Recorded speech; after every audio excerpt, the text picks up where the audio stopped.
Folks, happy Friday. Welcome to the Freedom from the Press podcast. My name is Jason Robertson, and I'm joined with the big guy. The caffeinated Todd Peterson. Good to have you with us, folks. We made it through another week. Buckle up. We've got a busy show today. Oh my gosh. And I made reference. We talk about on Freedom from the Press podcast how the mainstream media lies to you. And our mission as good Americans is to bring you as much truth as we can, engage with the audience, let you guys know things. Today, we got a really big topic that nobody's talking about with a $200 trillion debt bomb that's about to be dropped on us. But I just got to talk about real quick the big guy revelation, because you're going to get to see the media spin in real time. For years since this Hunter Biden laptop came out, they were talking about Joe Biden is not the big guy.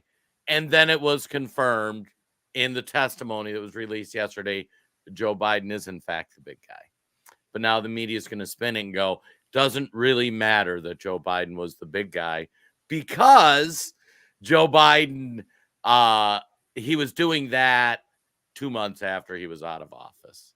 Todd, And Jason, it's just like that meme. I wish we had pulled it up or made this one. I'm picturing like when the guy's putting on clown makeup. First, it's like Joe Biden's not the big guy. Then Joe Biden is the big guy, but it's not a big deal. And now they're going to tell us why it's a good thing eventually that Joe Biden is the big guy. This is how the media lies to you every single time. They deny, then they confirm, and then they celebrate. Rinse, wash, repeat, you name it, guys. But here we are again. No, don't expect any coverage from legacy media, from state media, even though the idea that Joe Biden is in fact the big guy got millions of dollars of foreign kickbacks and nobody seems to care in the press. That should alarm everybody. Right. And Todd, do you want to talk about the exciting new feature that we have available for listeners? Folks, we are excited to pull this up here. We are introducing the FFT mailbag, Freedom from the Press mailbag. We would love to get your comments. Every week we have such good engagement with our audience, but sometimes we're not on the air. In fact, we're only on the air 1 hour a week. And so when we're not here, we want to hear from you still, want to get your questions. And so we actually got our first mailbag question, Jason, here. And if you want to send a question or a comment to us, we'll air it on the show the following week. You can email us at theamericantribune2023@gmail.com. I don't think we could have picked a longer email in this case, but there it is, folks, theamericantribune2023@gmail.com. And we've got a question here. They didn't give us a name. Folks, if you want to drop us a line, my name's Chuck, my name's Ray. If you want to stay anonymous, we will leave that entirely up to you. So this person didn't want to be named, but they said, thanks for the informative show every week. You talked about loser states like New York trying to chase businesses away, but that doesn't seem like the whole picture. What is the Dems' ultimate goal in America? So this references a clip last week we had of Kevin O'Leary talking about how he's done going to New York after the results of that corrupt activist judge saying Donald Trump has to pay $500 million, can't do business for 3 years. But again, that's just a small slice of the pie. What is the Dems' ultimate goal in America? What are your thoughts, Jason?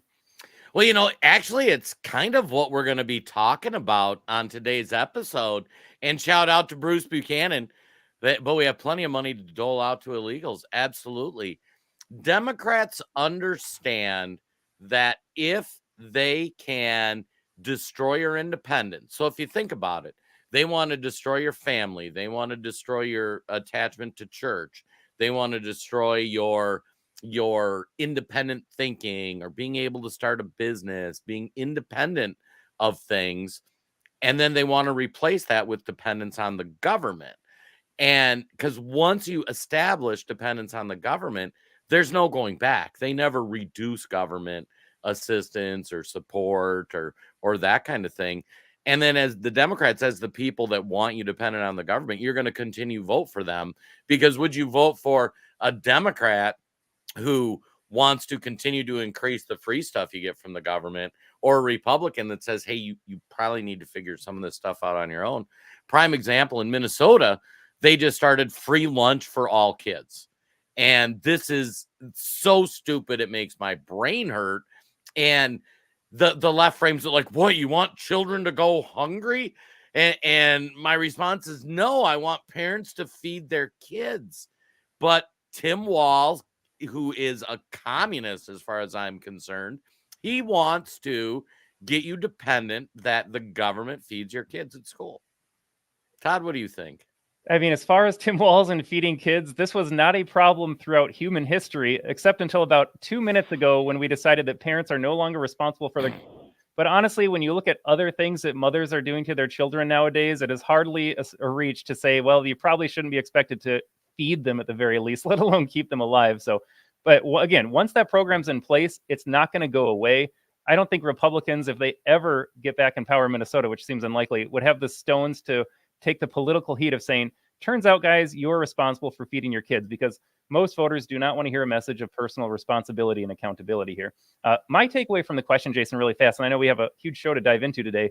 Number one, it is never about Donald Trump. It is always about the rest of Americans who agree with Donald Trump.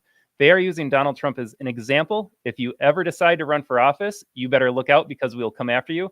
And if you support Donald Trump, look at what happened a couple years ago at the Capitol. They sent everyone away in prison. You better not support this man. Come out and show your support for this man. Otherwise, we will come after you as well. So that's message number one. It is just a wake-up call to the rest of us that get any ideas about wanting freedom, about wanting less government. They'll come get us just as easily if they go after him. And look, I don't have millions of dollars to fight legal battles, to appeal these things.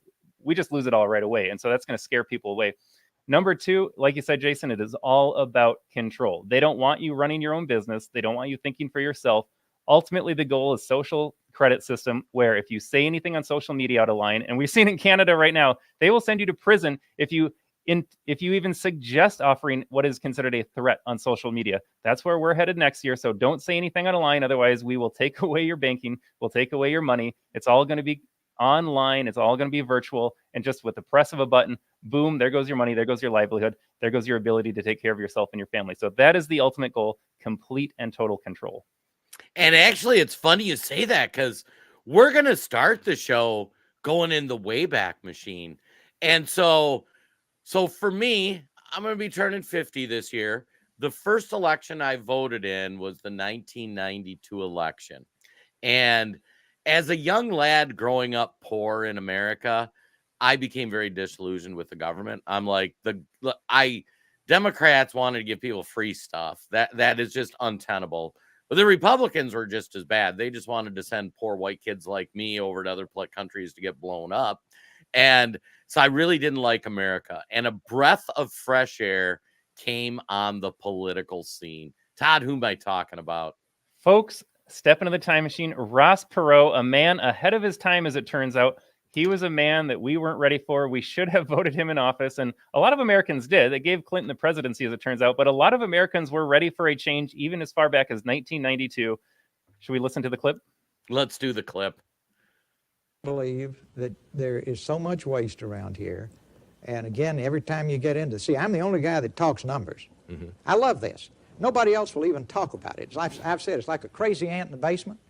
Everybody knows she's there, but nobody talks about her. I'm talking about it. Then I can talk, with endless numbers about it. And then when I finish, typically the establishment press said, he didn't tell us enough. I just break up. Nobody else said. I just have to say this, Jason. Did you notice the language Ross Perot used right there? He called it the establishment press. We think we're ahead of the curve right now. We're like, oh, the state media, the regime. Ross Perot, folks, in 1992 already called the fake news industry establishment press. This even predates Donald Trump, saying that we have been trying to get this message out for decades. Americans are starting and slowly waking up. But look at this, Jason. This is 1992. Ross Perot already calling out fake news. I love it. First person I voted for president. Well-deserved vote. Said anything, and I haven't said enough. Let me just talk in general terms today, since no matter how many numbers I give the press right now, it doesn't satisfy them. Number one, we cannot spend our children's money. Mm-hmm. We are looking on the edge of a revolution of young people who are starting to realize that we, our generation, have put them $4 trillion in debt, and they don't like it, and they shouldn't. Don't we love our children as much as our parents loved us? Sure we do. We cannot spend their money. Now then, that's the easy decision. The hard decision is, how do you fix it? You've got to have, instead of a deteriorating job base in the economy, which is what the last 12 years have given us, we've got to have, first, you've got to stop the decline, stabilize it, turn it into a growing job base, growing industrial base. The only way to do that is to make the finest products in the world. Now, that's something I know a lot about. We've got to put everybody that's breathing back to work in a good, solid job. Then you've got a growing tax base. But in the meantime, you've got to have a real grab and rudman that stops the deficit spending.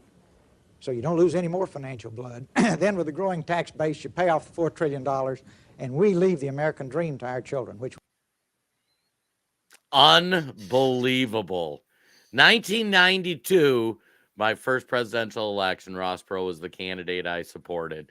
And if you look at Ross Perot, he was talking about don't spend your children's money. How do we get the American dream back? You know, it's all the same stuff that Donald Trump talks about today, which is part of why we love President Trump. And Michael Dell has great response. Fake news media trying to silence the people, distort the proof for evil to win. All it'll take is good people do nothing. God bless America and President Trump. Ross Perot was way ahead of his time on a lot of this stuff. And let's put in perspective, Todd. We were talking about $4 trillion in debt in 1992 and how disastrous that would be for our kids. Where are we at now? Can you pull up that graphic? Let's see how that looks. The other one. That's not the best one here. No, the third one. There. U.S. Oh, geez, that's sized incorrectly. U.S. national debt, $34 trillion. So we've gone back from $4 trillion in 1992, talking about how we're going to spend our kids' money, and now we're up to $34 trillion. And that's a terrifying number. And the projections only get insane from here. They're saying maybe $80, $100 trillion by the end of the decade right now. And Jason, the other thing to remember, that's $4 trillion. When boomers were at their peak workforce age, they were making the most money ever. That's when the government had the most money coming in. We are going to watch all of the boomer age people retire pretty soon. We're watching a lot of young people not making a lot of money, not working at all. The fact that it is now $34 trillion and we have a lower tax base to take from, this is a ticking time bomb, folks. Ross Perot called it out at $4 trillion, and he was rightfully panicked. Just wrap your head around $34 trillion and counting, and there's no way to pay this off.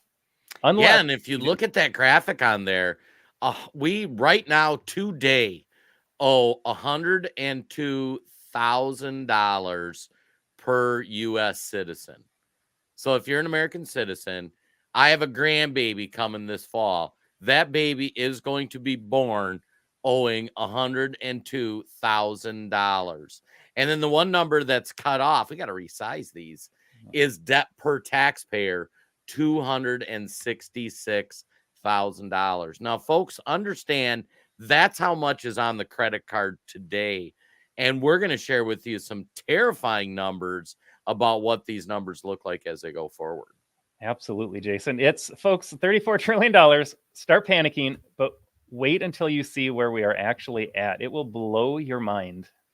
Now, Todd, you'd think with all this credit card debt that the federal government would be looking at, maybe we should pay that down. Maybe we shouldn't owe so much money. Well, what does the federal government want to spend money on?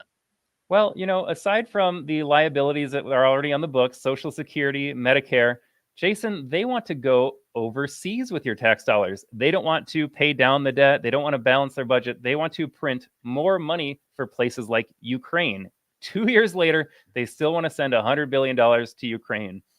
But don't worry, Jason, it's good for the American economy because it gets people working here and it helps American manufacturing, right? Absolutely. We should show the video so they can see it in their own words. Okay, Mitt Romney, he's always a reliable source. Let's see why we should send $95 billion to Ukraine. It will soon take to provide military weapons for Ukraine is the most important vote we will ever take as United States senators. The most important vote you will ever take is sending your printed money. It's not even tax dollars. It's just money out of thin air, and it needs to go to Ukraine. But let's see what else he has to say. Or do you want to? You're going to jump in, Jason? I was going to say, Todd made an excellent point there, folks. Understand that when we talk about sending money overseas, we have no money. There is no money. There is no savings account. There is no piggy bank. Every time we go to send money overseas, we take a loan out in order to get that money to send to Ukraine. So what they're saying is the most important vote he's ever taken as a senator is so that we can borrow $60 billion more that we can send overseas so Ukraine can continue their war. it makes my head hurt. The vote we will soon take to provide military weapons for Ukraine is the most important vote we will ever take as United States senators.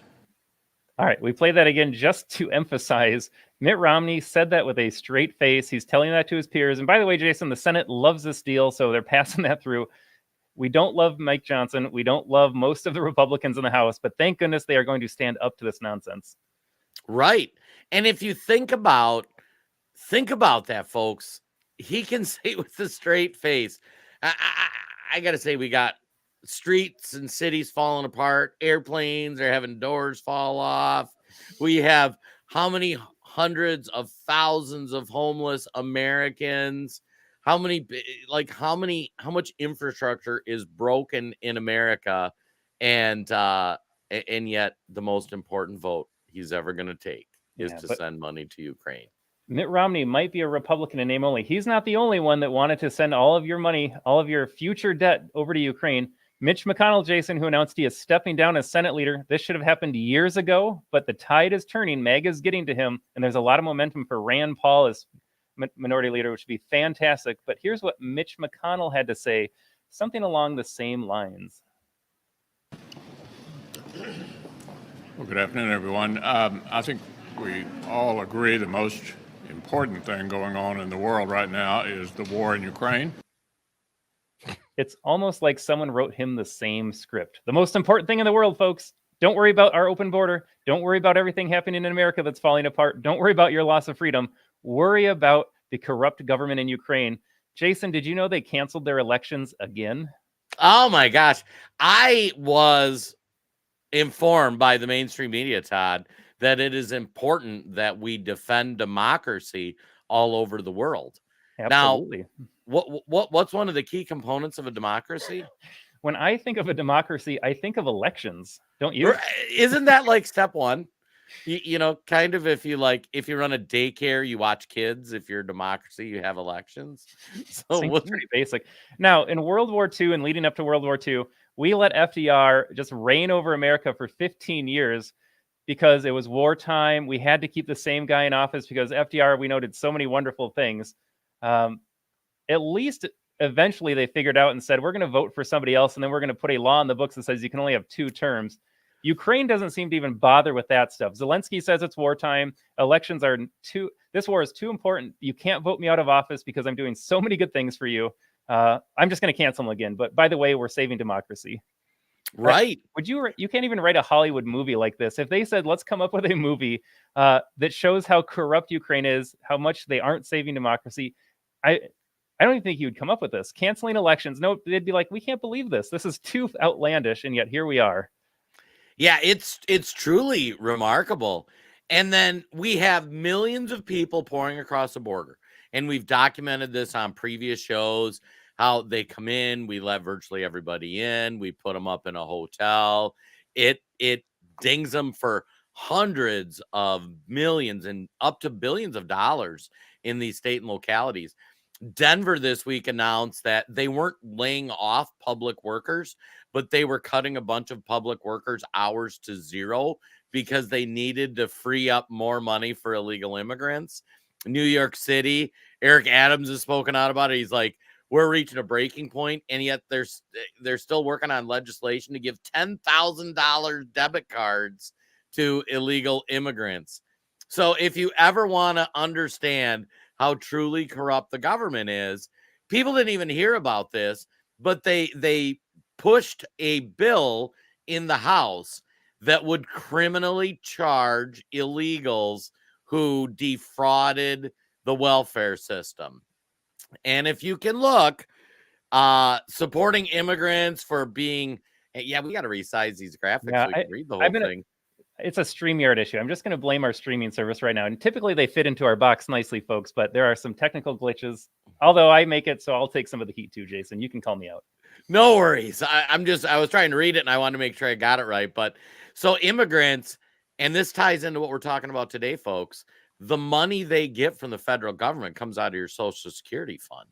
And the Republicans tried to pass legislation that would say they're going to hold them liable if they commit Social Security fraud.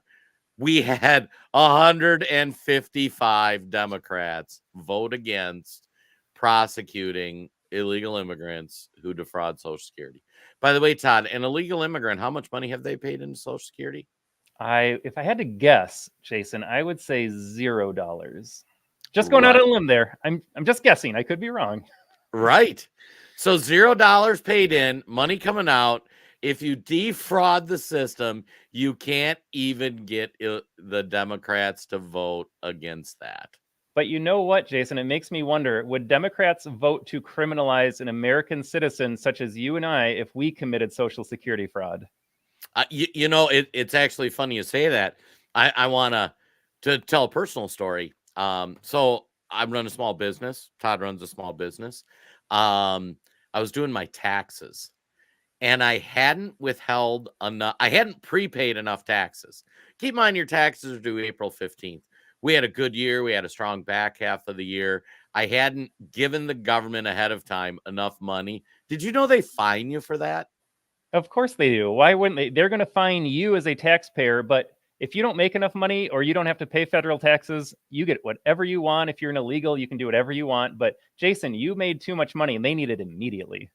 Right. Yeah. Yeah. So if you think about that, folks, people don't know this. So if you're an independent businessman, you send them taxes prepaid for what you think you're going to owe at the end of the year. If you don't send them enough, and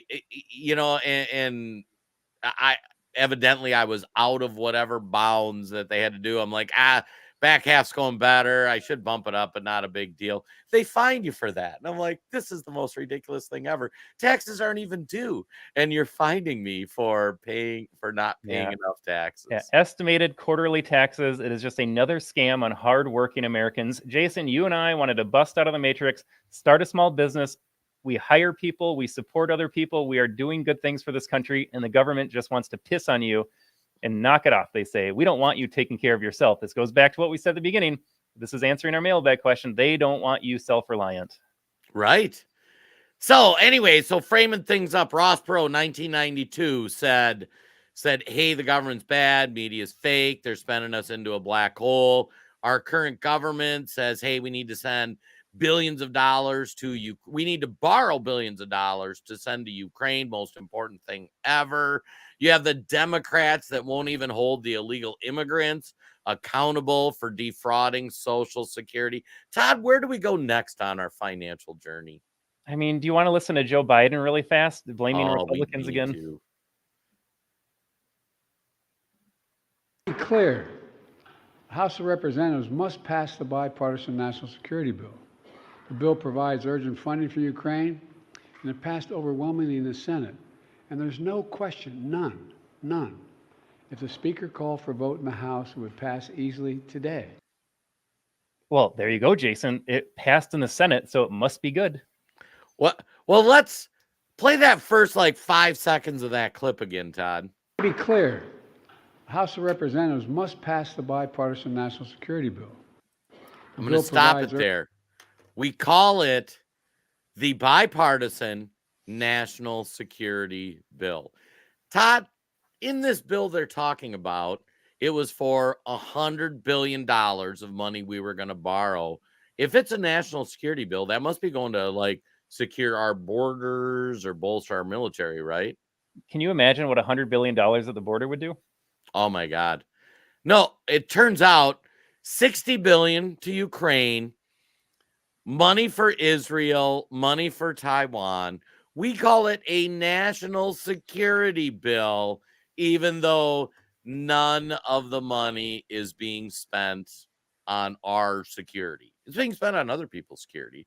So I guess if I guess maybe I take the concept that I'm going to pay for my neighbor's remodel because if his house is nicer, that indirectly is going to help my home value, right, Todd? Isn't that how this works?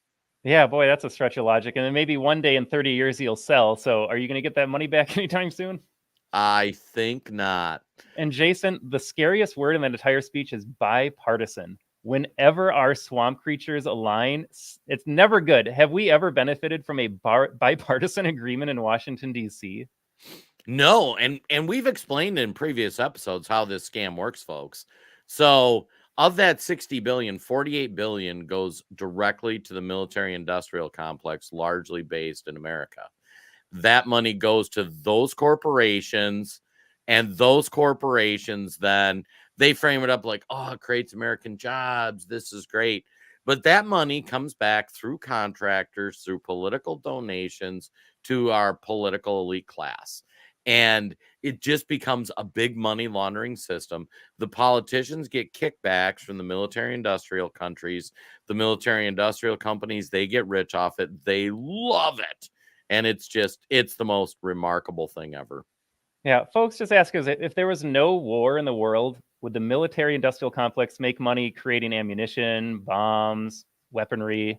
They need war to survive, and Joe Biden and our senators are giving them those wars so that they can make their money. That's the only way they profit. They profit off dead bodies around the world. And It is. I want to It go is to our comments here really fast, Jason. Yeah. Trump. I think I skipped this one. Trump. Folks, thanks for following along today, engaging with us in the comment section. Honestly, if we could be any more, I don't know if you can be any more concise. This is the answer to all the problems we are laying at right now. And Jason, permission to go on my rant this morning. I was a little fired up as I was making other content for the American Tribune this morning. Folks, if we have any Democrat trolls in the comments today, this is a perfect time to chime in. I simply don't understand the appeal of Joe Biden and Democrats. Everywhere I go, I hear complaints about how the economy is not working, healthcare is too expensive, my kids' school, this and that. I don't like what's happening with Israel and Gaza. Israel are terrorists against the poor prisoners in Gaza. You have to realize when you vote for big government, especially corrupt big government, I don't know, that might be a redundancy. If it's big, it is going to be corrupt. How is Joe Biden, how are voting Democrat going to change anything? You are only making it worse. Healthcare, for example, if you want cheap healthcare, you need to get government out of the equation. If you want peace in the world, you've got to get government out of the equation because they have that symbiosis with the military-industrial complex. Please let me know, because I do not understand your thinking or rationale. And honestly, I don't even think it's called cognition at this point. You are simply brainwashed. But correct me if I'm wrong, folks. How is it that voting for Joe Biden, and I don't know how you can stand against anything Donald Trump would do versus what Joe Biden is actually doing and say Joe Biden's the better person for it?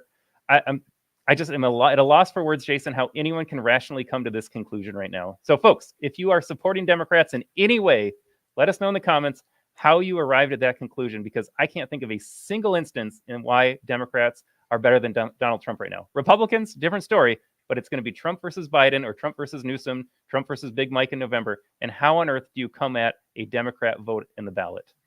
You know what's funny is I was having a conversation with a liberal friend of mine, and he was going through all that stuff like, oh my God, I can't believe how expensive groceries are. And then the government lies to me and say inflation's going down, and I was going to do this, and just all this rigmarole. And I said, but yet you're still going to vote for Biden. And he's like, well, yeah. And he was agreeing with me. The government's corrupt. They're terrible. We should get rid of the government. Rah, rah, rah. And I go, well, yet you're still going to vote for Biden. And it was funny, Todd. He said something to me. He goes, well, I can't vote for Trump. Trump would blow up the federal government and get rid of it. And I'm like, yep, hopefully. like, yeah. Don't get I'm really hoping that's what President Trump does. Yeah, there's a great quote from one of our colleagues, Jason. He says, I wish Donald Trump was the man they made him out to be. Right. Yeah. Yeah. Will had said that, where he was talking about, if the Trump of the fever dream of the left really existed, if he would have really locked Hillary up, if he would have really deported all the illegals and just built the wall, I would have been so happy. Absolutely. And Donald Trump was the most productive president of my lifetime. For actually getting things done for American citizens. And even there, he got 10% done, what we would have hoped to see. So, yeah, it's remarkable. Yeah, Andrew writes here, we already have bills. We don't need more bills. They need to follow the law for the border. We can get this country back if you get rid of the morons running it. Amen, brother. Hallelujah. He's all right, talking Facebook our isn't language. gonna like this one, so we'll just post this for you folks. Biden is an effing idiot. Anyone that loves him are idiots. He's so stupid. Get rid of the dumb A Democrats. Yeah, well put, Teresa. I mean, I don't know. If we're being generous, you're just brainwashed. If we're being honest, it's hard to say brainwashed, stupid. I think it's a combination of both at this point. You just are not able to think for yourself. I think by definition that makes you stupid if you can't think. But There is no valid reason to support what Democrats are doing. No, Democrats are ridiculous. Now, we should probably go into the debt bomb we were talking about, Todd. We have the debt bomb. We have the debt bomb. So how should we frame this up for folks who might be, this is a new concept for them? Okay, well, folks, flashback to Ross Perot. He talked about a $4 trillion national debt. So when you conceptualize national debt, that is money that is already owed from previous loans. But where it gets really scary, and Perot didn't bring this up, is what is called an unfunded liability. This is money that you have not necessarily incurred any debt on, but you have promised this. And so think of Social Security. Jason, you're 50. Imagine yourself collecting Social Security in 12 years. There is no money for it right now, but that is promised to you. That is an unfunded liability. Medicare, when you turn 65 or whatever the age may be when you start collecting, the money's not there yet, but you are owed that when you enroll. So folks, everyone that is approaching that age, they are promised money by the government. That's going to be the unfunded liability because it's promised to you, but there are $0 waiting for you right now. And so that money's got to come out of somewhere. And here's the trick you guys got to learn. So national debt, that is the money we've already spent. That's on your credit card. It's on your credit card statement. We can view that statement, 34 trillion. It's awful. It's going to bankrupt the company. But to conceptualize what an unfunded liability is, so let's say your kid is 15 and you promised to pay for their college wherever they wanted to go. That is an unfunded liability. You don't know how much that debt is. You don't know how much it's going to cost when they get there. College could double in price, triple in price. It could go down by half. It's never going to do that.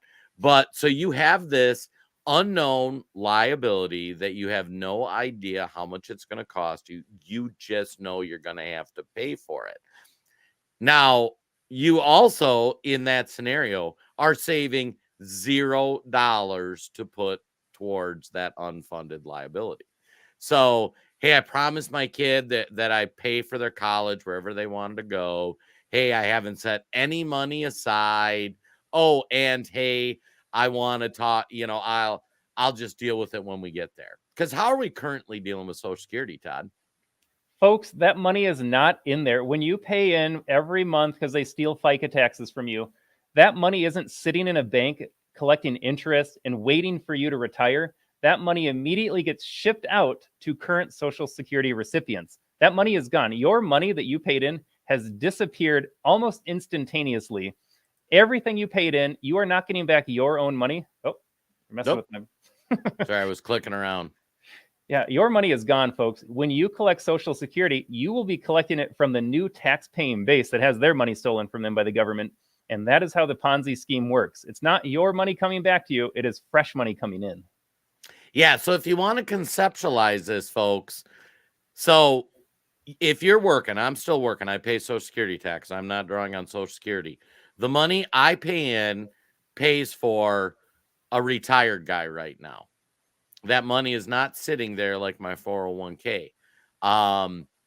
Or that money's going to somebody on disability, somebody on public assistance, Somebody that just crossed the border. Somebody that just crossed the border. So that money coming out of your paycheck today is actually going immediately in and out to all the people receiving Social Security today. Now, there is about a year or two buffer in there where they've got a little bit of money set aside, but it's a pretty negligible amount. And Todd, we should see if we can take those graphics full screen, just so maybe we can give people a little. Yeah, I don't know. Not while we're up here. Yeah, sorry, can we take them down and just put it up like we do the videos sometimes? Yeah, we can try it. Bear with us, folks. Ah, there you go. Yeah. So putting the numbers into perspective, if you look, federal tax revenue is about $4 trillion. Federal budget, $6 trillion. National debt is $34 trillion. And unfunded liabilities, this chart that's actually a couple of years old, this from the U.S. Treasury, is $120 trillion. Folks, the blue is the money coming in. The red is the money going out. If this was your household budget, you would be defaulting on your house. You would not be buying groceries. You would be living on the streets.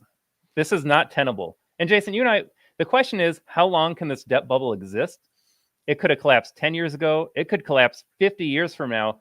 Folks, it will break down at some point. That's the ticking time bomb. We just don't know how long until the fire reaches the bomb and explodes.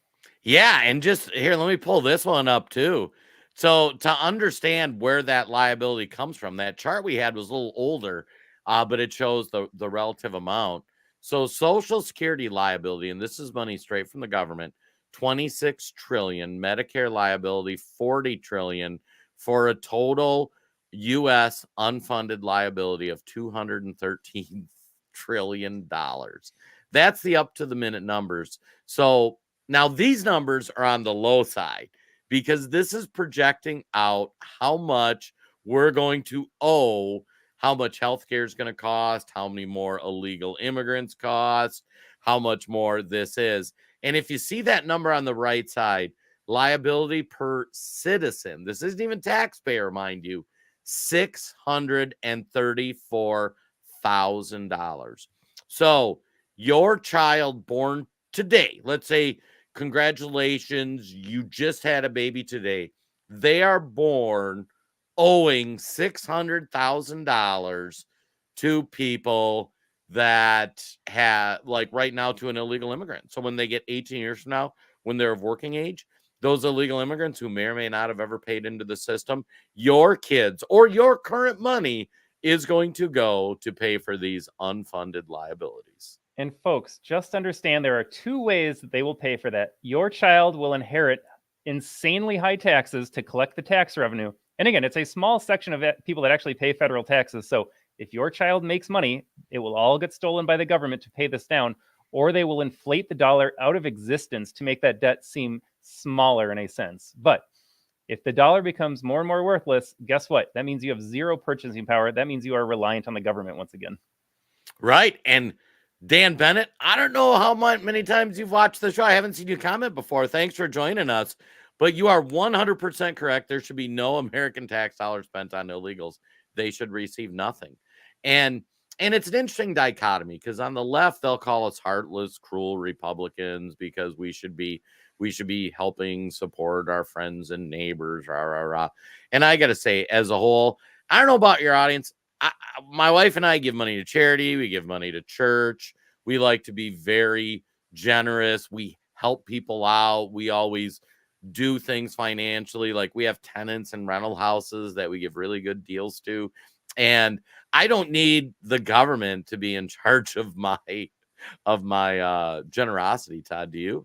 Absolutely not. And Jason, if we can conceptualize a boat that's sinking in the ocean and you have one lifeboat and you can fit 5 people on there, are you saving anybody if that lifeboat gets swamped by 30 people? Now, suddenly, instead of helping 5, you're helping 0 because it is capsized, it is sunk, everyone is gone. That's the direction we're headed right now, folks. You might think you're helping out one person, but you can't help out hundreds of millions of people as we get more reliant on the government because then the system collapses and now you can't do any good to anybody. Yeah. And then just to show this next chart too. So the government sold you a scam. And what the scam was is that you don't need to be responsible for yourself. You don't need to save money for your own retirement. So if you look at how much millennials, Gen X, boomers have saved. So if you look, 28% of boomers don't have any retirement savings. 17% have less than 10,000. 8% have 10 to 40. So those next 3 numbers are how much they've saved. And 24% have saved 300,000 or more. And this is money through a 401k. Folks, I'm telling you, if you're a boomer or senior, you've not probably saved enough money for your retirement. And the reason you didn't is because you were under the assumption that the government was going to live up to its commitment. Now, if you think, who's going to pay for the boomer and seniors retirement? They're counting on Gen X. So if you're my age, and the boomers, they call a little older here, but you look at that group of like 35, 40-year-olds, that's who I'm counting on to be able to pay for my Social Security. And also, I'm looking at millennials that so when I'm talking to the blue-haired liberal that doesn't know if they're a cat or a boy or a girl, I'm counting on them being able to produce for the economy so that they can pay for my retirement because the government didn't save for that. Yeah, don't you sleep so well at night knowing that you're in the hands of the millennials. The Right. TikTok generation is going to save you, Jason. Don't worry about it.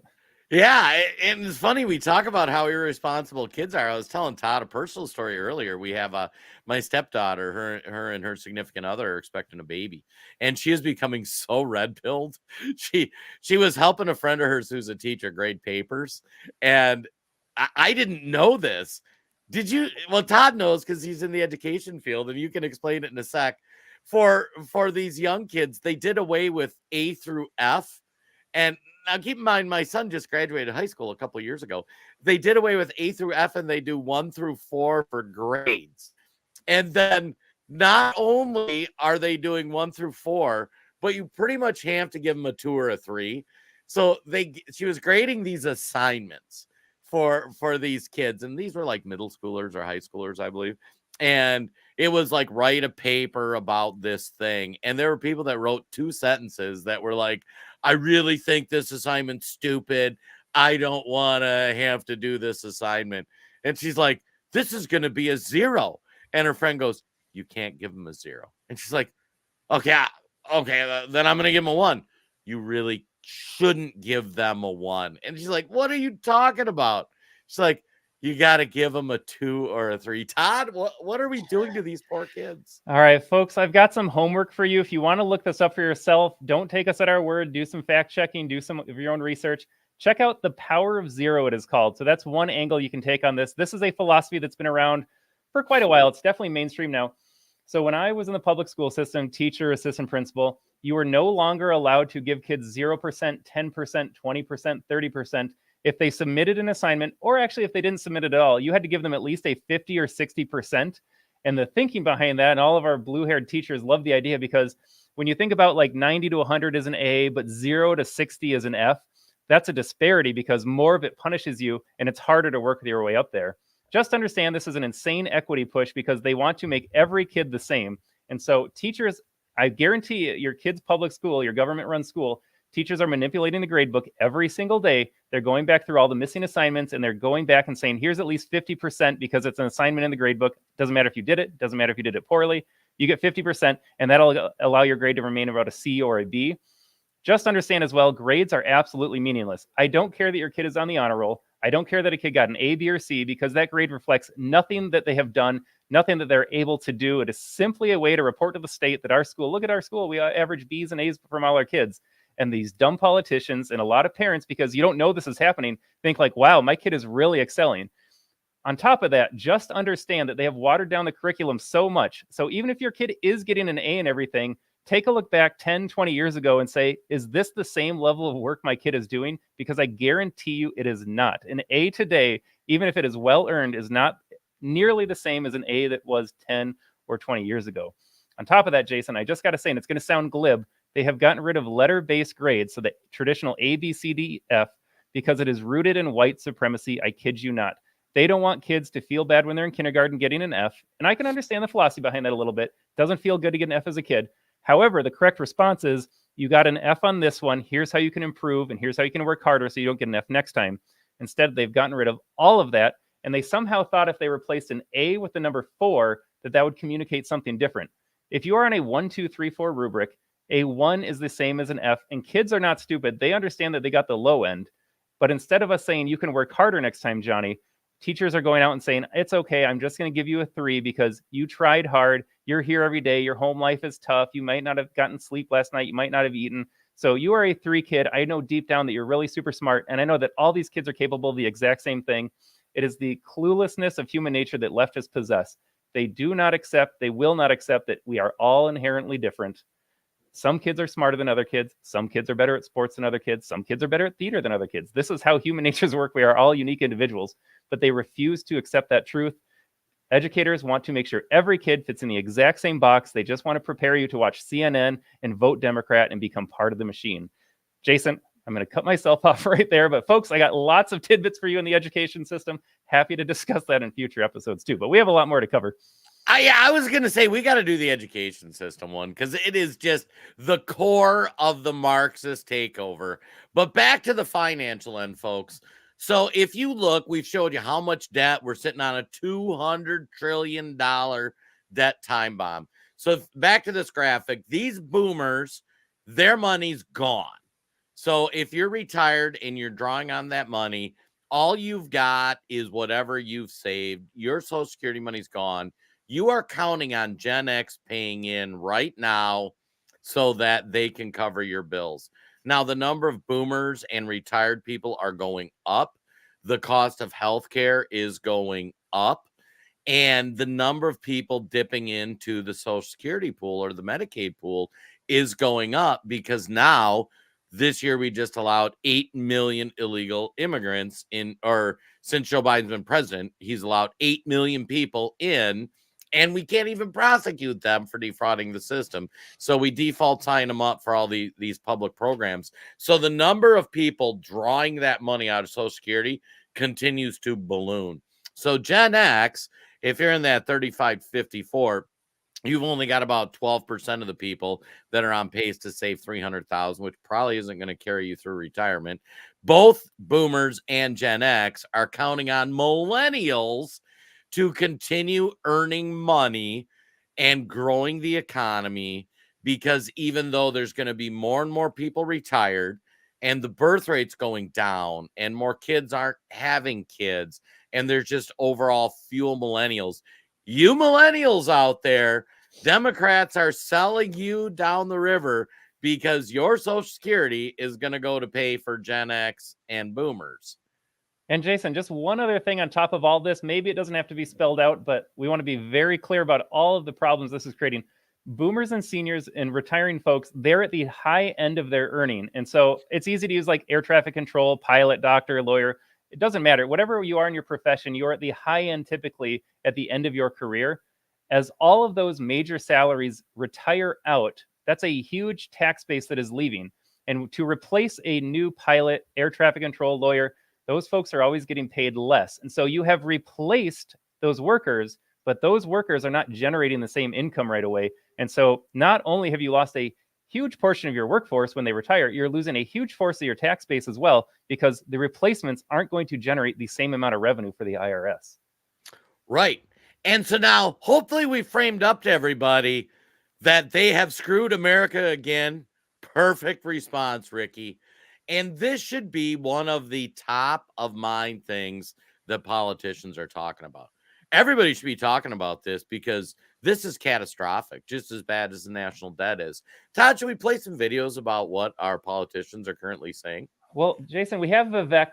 You and I like to rant sometimes. I can't think of anyone that explains situations and examples better than him. He is so eloquent. He is just so knowledgeable. Let's take a listen to Vivek and talk about what this all means. You'd still be the youngest president if you tried again in 4 years.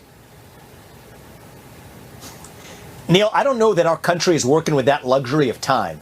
If the interest payments on our national debt become the largest line item in our federal budget, we're in quicksand, and I don't think we have a country left.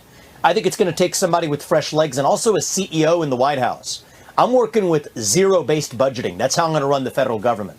Fire 75% of those federal bureaucrats within my first term. All right. Taking that anti-deep state America First agenda further than Donald Trump did. And I think if we don't do that in this next short window we have, I'm quite concerned we won't have the same country left. And so it's not about in my life. Sure, I could run for president in the future. I don't need to run for president at all.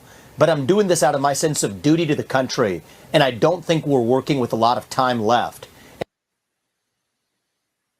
Vivek, I just love listening to him because I always feel just a little smarter after I listen to him. I was going to say I feel dumber because he explains things so much better. Right. Yeah, and folks, he brought out an interesting point where if you look at the amount of interest we owe on the debt, it's this year it's going to surpass how much we spend on defense. You're spending more in interest on your credit card than you are on folks, national defense. imagine you have a credit card that's out of control. You're paying the monthly minimums. Your debt's not getting smaller, even though you're paying it down. extrapolate that to the federal government. We are making debt payments, but we are not making them fast enough to even shrink the deficit. We are still growing it more than we are paying it down. And so, like Vivek said, you have to restructure everything if you even want to have a chance to save this. And Jason, I'm a little black-pilled when it comes to this. I don't know if there is saving the financial crisis that's looming. I just don't see a way out of this, short of taxing the hell out of everyone, inflating the dollar to nothing. Like, there is going to be something awful that happens in the future. Oh, hey, I got to give a shout out. Darwin Miller, our favorite truck driver. Hey, trucker. He's still Darwin, trucking in welcome back, my man. Indiana. We were talking truckers last week, and Darwin introduced himself. Darwin, it's an honor to have you on there. Folks, we love blue-collar folks like truckers, farmers, plumbers. You guys make the country go round, and thank you so much for what you're doing. And here's what's sad. Guys like Darwin, guys like you and me, Todd, we're the ones that are getting screwed by this, by the elite political class. They aren't counting on Social Security to pay for their retirement because they got their illegal stock trades. They've got all the nonsense that they're doing. It's absolutely ridiculous. Yeah, the elites will always be taken care of. They are ruining this country on purpose. They really want to gut the middle class. And Jason, just one more education rant today because you talked about blue-collar work. I am a millennial. I fit right squarely in that bucket. My generation got lied to so hard about you have to go to college to be successful. Not once in high school or college did anyone ever say you could go drive trucks, you could go fix cars, you could go be a plumber, you could do HVAC. That didn't come up one time. That is, in the education circles, frowned upon. So they said, you're going to go to college, you're going to go do some awful white-collar work, go sit in a cubicle, but you're going to go be an accountant, you're going to go do government work. This is where the dream really is. And so to Darwin, I just say thank you so much for what you're doing. It's people like Darwin that are the backbone of this country, and we really need to shift conversations to young people about there are so many other options out there besides just going into $250,000 in debt to get a gender studies degree. These people contribute nothing to society. It is all the blue-collar work that makes this country turn, and that's who they hate, and that's who they're trying to get rid of through all these policies. Right. And Todd, should we hear what some of the other government officials have to say about our current debt problem? I don't want to, but yeah, let's take a listen. Tried with Senator Grassley back in the 80s to freeze all government spending, including Social Security, including everything. Senator, we have a deficit. We have Social Security and Medicare looming. The number of people on Social Security and Medicare is now 40 million people. It's going to be 80 million in 15 years. Would you consider looking at those programs, age of eligibility, absolutely, cost of living, put it all on the table? The answer is absolutely, you have to. Social Security is not the hard one to solve. Medicare, that is the gorilla in the room. And you've got to put all of it on the table. Everything. Everything. You've got to. Truth over facts. Do you think, though, that it's fair for voters to question your commitment to Social Security when in the past you proposed a freeze to it? No, I didn't propose a freeze. When I argued that we should freeze federal spending, I meant Social Security as well. God, they lie so easily.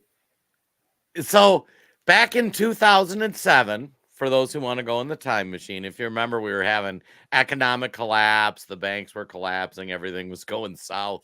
And it looked like we were going to utterly destroy the country financially. Banks are going to collapse.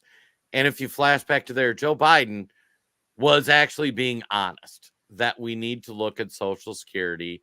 Joe Biden was being honest that we need to look at entitlements. We have to be able to have an honest conversation. And folks, if you're a millennial or if you're a Gen Z, there just isn't going to be retirement money for you. I am really sorry. Me, even as a young boomer or a late Gen Z or Gen X, like there probably won't be money for me. And if you notice how the money or how the conversation has switched, and I'm going to go back to our mailbag question, which once again, thanks for sending that in. What's the Dems' ultimate goal in America?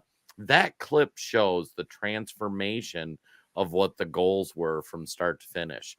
2007, they were okay having an honest conversation about the debt's bad. We need to control the debt, rah, rah, rah. Now, you can't say that because they need you to feel this dependence on government. And they want because these young people are going to say, why on earth do I need to pay into Social Security if I'm not going to get anything? Because it's the me generation too, right? Even if they understand, if you go up to the blue-haired liberal and say, do you know that money coming out of your Social Security check is actually paying for my coffee if you're a retired person, or it's paying for that illegal immigrant's coffee? Like, none of that money is going to be there for you. They don't even understand that, and they certainly wouldn't agree with that. But what is Dems' goal in America? You see the transition on it, where they want you dependent on the government. Yeah, great point about, what conversations used to sound like in politics. Call me a cynic. I don't think Joe Biden ever had any intention of changing Social Security and Medicare, but at least he said it, and at least people were able to be exposed to that idea. That conversation is not happening in 2024. And you even saw the reporter as Biden was older in that last clip. Did you really say you were going to freeze it? Like, oh my God, Social Security, you can't touch it. Like, folks, we have to change Social Security right now before it is too late, before we fall off the cliff altogether. Like, we have to do something about it.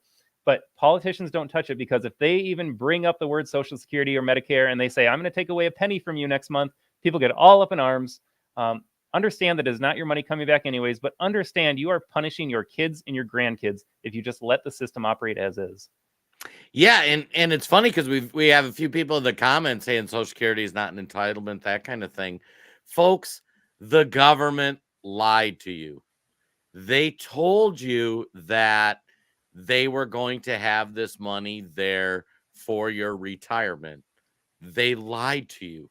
They were bad stewards of what they've done, and that money, there is no money there. If not one more tax dollar went into Social Security, the account would be insolvent in about a year and a half, 2 years, depending on expenditures. These illegal immigrants that Democrats are okay bringing them into the country, that money is getting pinged on Medicare. Your money is gone, and it's long gone.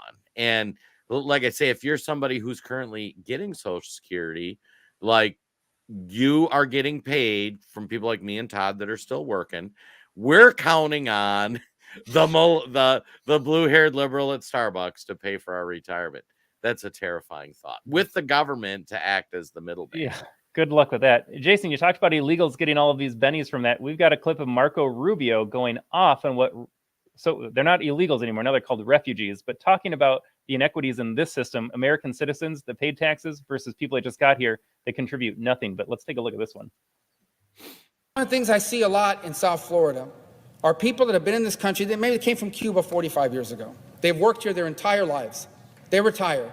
They get $800, $900, $1,000 a month from Social Security. And then they run into somebody who just got here from Cuba 3 months ago, is 29 years old, doesn't work, and is given $1,500 a month in benefits by our government because they're refugees. That refugee, a year later, is traveling back to Cuba 15 times. So you're a refugee fleeing oppression from a place that you now go back and visit 15 times the following year. And in the meantime, we're giving you Medicaid, food stamps, health care for your children, cash payments from the refugee fund.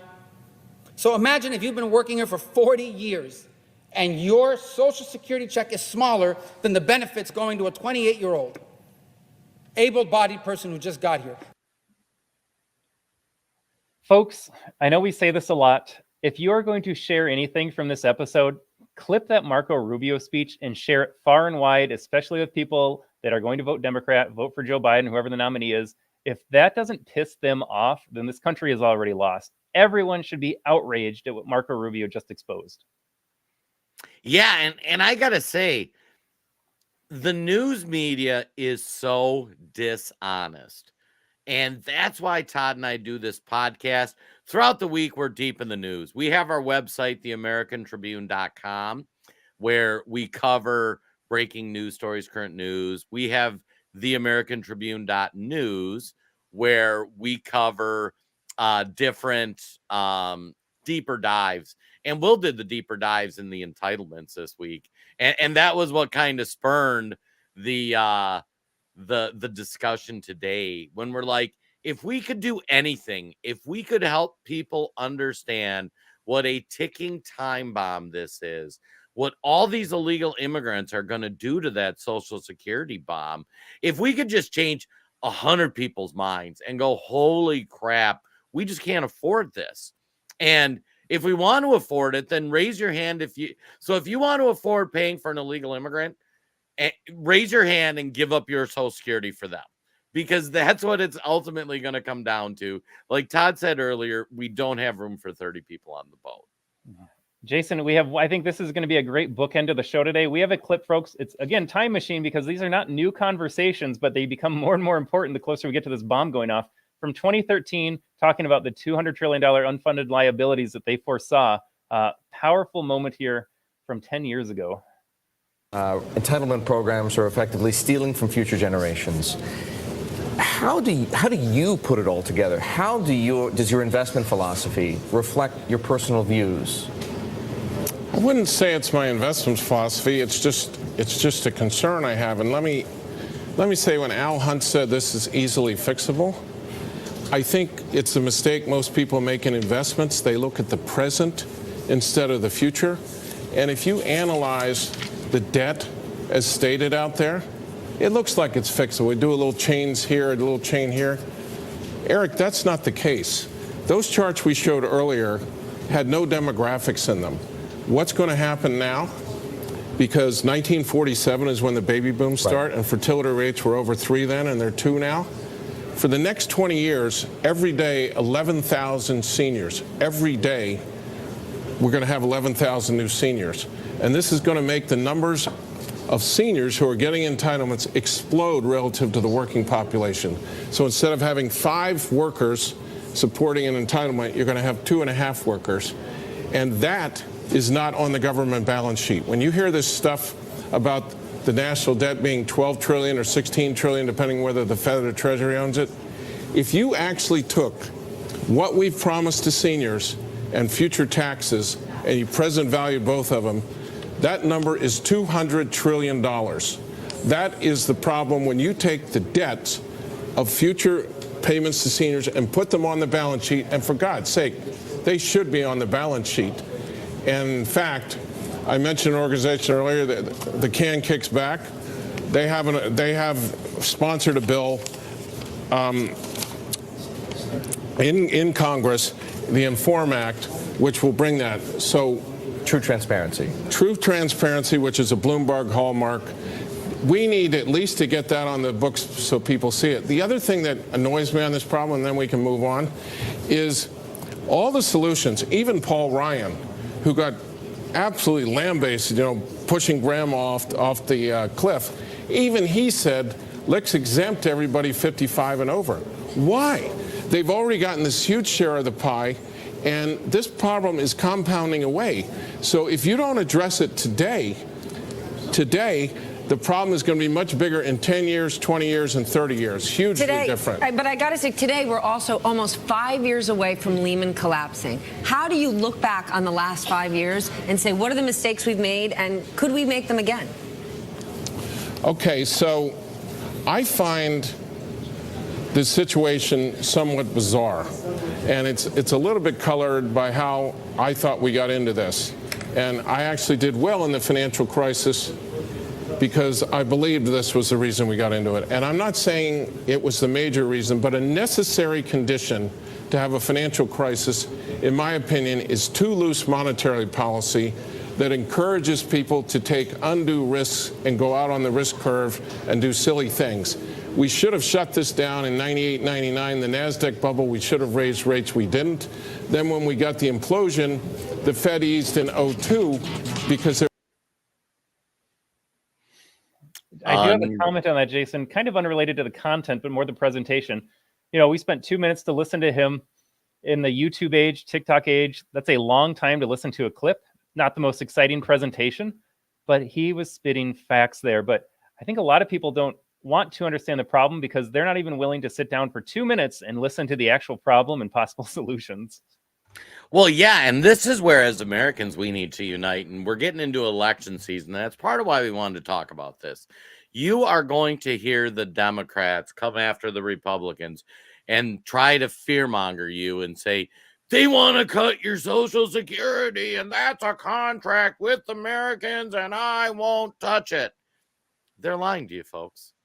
There is a program that was set up incorrectly. Future or previous politicians screwed the pooch. They stole from Americans.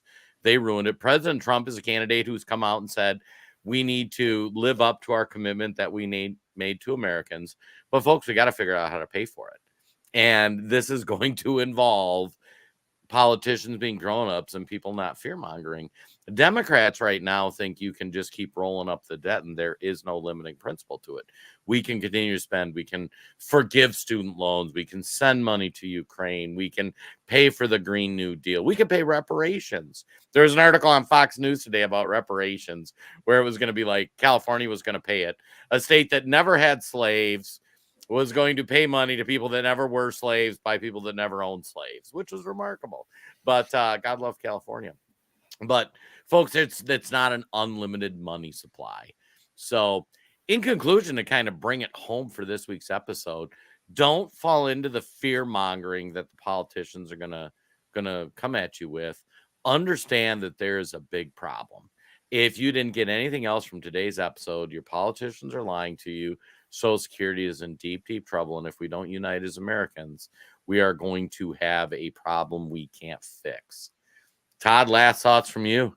You know, they're going to run and saying Republicans want to gut Social Security. They want to take away your benefits. And they're going to say, that's the problem. Folks, the larger problem is not touching it. Yeah, Democrats might say Republicans want to take Social Security away from you. But guess what? Social Security is going to disappear for everybody if we don't amend the system right now. So it is a completely dishonest lie. Politicians all know this, but they're afraid to touch it. Just understand that if we do not touch it, it all goes away anyways. And so it is just empty political pandering to people that don't know any better. And that's why we try to do this podcast. We would encourage you, once again, share this with folks that are going to vote Democrat because they want to save Social Security. They don't want mean Republicans to gut it. And they need to understand that Social Security is going to be wiped out entirely if Dems do keep their promise and don't touch it. There will be nothing left. That's the path we're on right now. It's remarkable. Well, folks, we ran a little long today.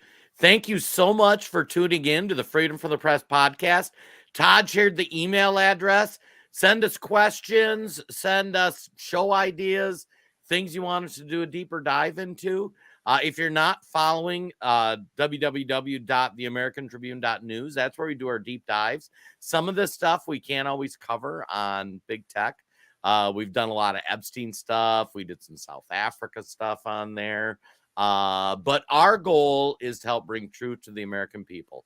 So if there's topics you want to know more about, let us know, and we're here to help. And Darwin, have a great weekend too. Thanks. Yeah, for Darwin, right back at you. Have a great weekend. We'll see you guys next Friday.